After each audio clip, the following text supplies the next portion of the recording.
கடலலை கொஞ்சும் திருச்செந்தூரில் விஸ்வரூபமே வேலையா, பழமுதி சோலை அறுபடை வீடும் புண்ணிய தரிசனம் முருகையா.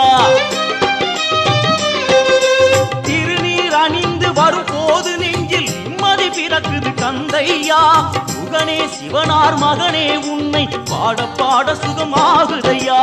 வேல் முருகா அரோகரா அரோகரா வேல் முருகா.